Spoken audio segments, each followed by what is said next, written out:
Dear associates in the path, Pranam. When we assemble to celebrate the birthday of our Master, it is obvious that Master is the center of our attention.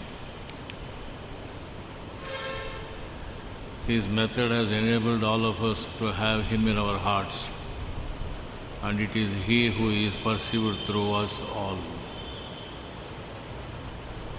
This is made possible by His method of training through Pranahuti. The method in its essence means that a qualified and authorized person who knows the contours of the path assists us in the spiritual paths. In traditional methods of training in yoga, we observe that the mantropadesha the aspirant gets is on his own to move in the path. But in fact, self-effort does not lead us to higher levels, and we end up in performing ritualistic worship.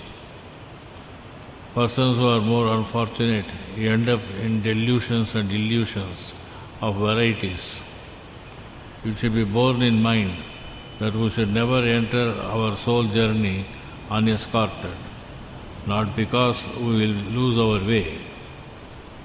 We need an escort because this journey changes how we perceive our world, how we understand ourselves, how we view our own boundary when it comes to love, fear, forgiveness, compassion, and even the size and shape of our reality. We will require at some point a person with whom we can share what it feels like to have familiar illusions evaporate, replaced by sharper drives and instincts. Some days during meditations and in general, everything presents as a crisis, and on other days we observe it all to be sheer joy and pure ecstasy. In our system, our beloved Master asserts that the teacher takes out the hurdles in the progress of the seeker and side by side imparts the divine effulgence in him. Thus, with such a support, we find in the path a spiritual trainer is an escort on this profound journey into the fearless, mystical domain of our soul. Our spiritual journey progresses from the initial stages of examining who we are through our experiences and personal history to exploring the spiritual possibilities of all that can become in our lifetime. All that we can become in our lifetime. This is the stage generally called Viveka in yoga psychology. We, the content of all we are and all we can be, is the direction we go on in our spiritual path. This is the stage of Atma Jnana. One of the most beautiful ways to understand the essence of spiritual training is that we enter into a dialogue with the intent of letting our spirit reveal to us the story we are living, that is our life. No one is born knowing who they are or what they are meant to be in every moment of their lives. What we are meant to do is to search. We must each find our way and along the way discover who we are, what we believe, what we value, what holds meaning for us and what does not, how to love and whom to love not. We are our own mystery. The journey is a never-ending one. Amazingly, the path is the goal, and the goal itself is the path. Anant Ki Or. Every single experience in life, indeed every moment, is filled with some way to learn yet one more thing about ourselves, to see who we are and how we act or react to the world around us just a bit more clearly. But one of the richest ways we truly come to understand who we are and all that we are is from the darkness of our struggles to the fullness of our gifts. It is through sharing our inner self with another person whose personal calling in life is to serve in the trusted position of being a spiritual trainer. A spiritual trainer knows what it means to be a sacred witness to another person's life story and to ask the right questions that inspire self-reflection. And a spiritual trainer knows how to assist you in illuminating the dark night passages that visit everyone's life somewhere along the line.